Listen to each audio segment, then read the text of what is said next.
Այսօր Հայոց ցեղասպանության զոհերի ոգեկոչման 110-րդ տարելիցն է, ինչ խորհուրդ ունի օրը ձեզ համար եւ արդյոք ամեն տարի եք դուք բարձրանում ցեղասպանության հուշահամալիր։ Արդեն 30 տարի ամեն օր մենք այսօր մի վիճակի չէինք, բայց մեզ ստիպել են որպեսզի բարձրանան, որովհետեւ ես ինքս բանեցի գաղթականներից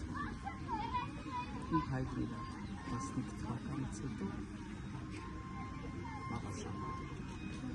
Ուզում ենք, որ գիտես ինչ խորհուրդ ունի, որ չկրկնվի ցեղասպանությունը, դատապարտեն ցեղասպանությունը, ոչ միայն մեր ազգի համար, ընդհանրապես աշխարհում ոչ մի ցեղասպանություն թող չլինի, որ ոչ ոք էս վիշտը չտեսնի, որ հայությունը տեսնի։ Ուզում ենք, որ խաղաղ լինի։ Մեր երիտասարդները ծառայի հիմա իմ թոռը, ծառայում է Վարդենիսում, հիմա այսօր ինքը Վարդենիսի գագաթներն է։ Ու շատ գոհ եմ ես իրանից, որ ոչ մի անգամ չի դժգոհում, որ ասի, դուք լավ եք տատիկա, ուրեմն մենք լավ եք։ Ինչ պատմություններ են, ասացիք, որ գաղթական ձեր արմատները։ Այո։ Ինչ պատմություններ են ձեզ փոխանցել, դարձել դաշնությունների մասնակից։ Գիտեք ինչի մի զայրույթ բանը ինքնապաշտպանվել է։ Այդ ինքնապաշտպանության մասնակցել է նաև իմ տատիկը, պապիկիս հետ իրացել։ Ուղղակի իրանք մենք չգիտենք այն ժամանակ թե ինչ էր իրանց բառերը, որովհետև մենք իրանից չենք լսել, հայրս 5 տարեկան այլ էր, որ եկել է, ինքը հարազատներին խորհրդատում է, որ չգնան ոչ մի երկիր, գան Հայաստան, որովհետև մեր ազգը կործանվել է, կան ամուսնանան, շատ երեխաներ ունենան, ու միայն հայրս 5 տարեկանում գաղթել են Էջմիածնի Մերսիսյան լիճի կողքը վրանների տակ։ Իմ տատիկը գետնի վրա փայտով որս հայկական տառերն ասուլացել, այ բելգին, դրա համար միշտ իմ հայրն ասում է, դուք հայերեն տառեր չեք սովորում, իսկականը այ բելգին է, այս մաշտոցի այ բուբենի չի, միշտ ասում է, ու գիտեք ինչ կա, մի բան եմ ուզում ասեմ, թե կուստող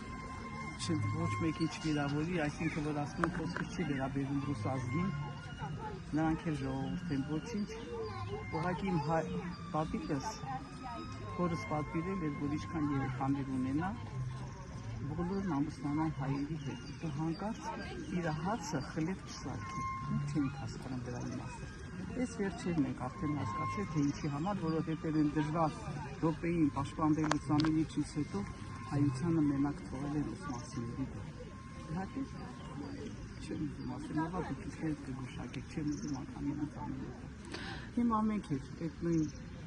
լեզուն սիրում ենք, լեզուն ժողովրդին, բայց ուղղակի ղեկավարությունն էլի ոչ վերջ տա մեզ ամեն ինչի։ Ես հետ նաև խոսենք, դուք Ես ինչ խոսեմ։ ամեն տարի դուք եք գալու։ Ամեն տարի։ Հա, հնարավոր չի։ Մենից գիշերը չի կգործում։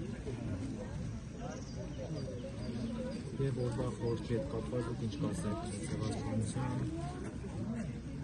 Ինչ կարծիքը պետք է լինի։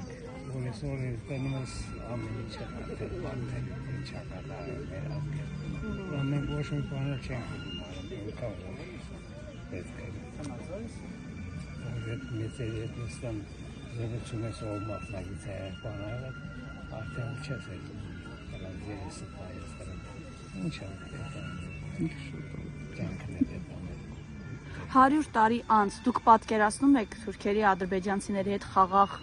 ապրել։ Չգիտեք ինչ պետք է լեզու թողնենք, հատեր ստամիներ, հատեր բարեկամներ չեն գինի, գոնե մեր գոյության ասենք, մեր ժողովրդի համար, ճիշտ է, ինչ-որ տեղ հավատը չկա, որ հնարավոր է իրացել, բայց դե 70-80 տարի ինչ-որ ձևով ապրել են, չէ՞ սովետական միություն։ Դե ամբողջ սովետական միությունները այնտեղ ըստ էության բոլորը հավասարի պես էին եւ այդ թշնամությունը պետք է որ այս թշնամությունը վերացվի։ Ինչ գնով։ Բանակցություններ։ Հնարավոր է բանակցել մի երկրի ղեկավարի հետ, որը ասում է պատերազմներն ավարտվում են մի կողմի կապիտուլյացիայով։ Այսինքն մենք հստակ ազդակներ ենք տեսնում, թե իրենք հայ ժողովրդին ինչպես են տեսնում, որտեղ են տեսնում։ Գիտեք ինչ կա։ Ես չեմ ուզում որ պատերազմ լինի։ Եթե ես այդ տարիքում լինեի, թեկուզ մի քիչ ավելի ջահել, կուզեի որ մի անգամ դրանց այդ ամեն ինչ այդ լեզուն իմանային համապատասխան որտեղ տանեն։ Ինքը շատ լավ գիտի որ իրան նվիրել են այդ ամեն ինչը։ Նվիրել են։ Ինքը չի հաղթել, այսինքն։ Ես գիտեմ, այո, նրանք չեն հաղթել, բոլորովին։ Մեր 18 տարեկան երեխաները 5 պետության դեմ են կռվել։ 5 պետության, որի մասնակիցներ իմ հարևանի տղան է, Կարենը, որ չտեսնված հոյակապ երիտասարդ էր։ Ոնց կարող է պատահի որպես լինի։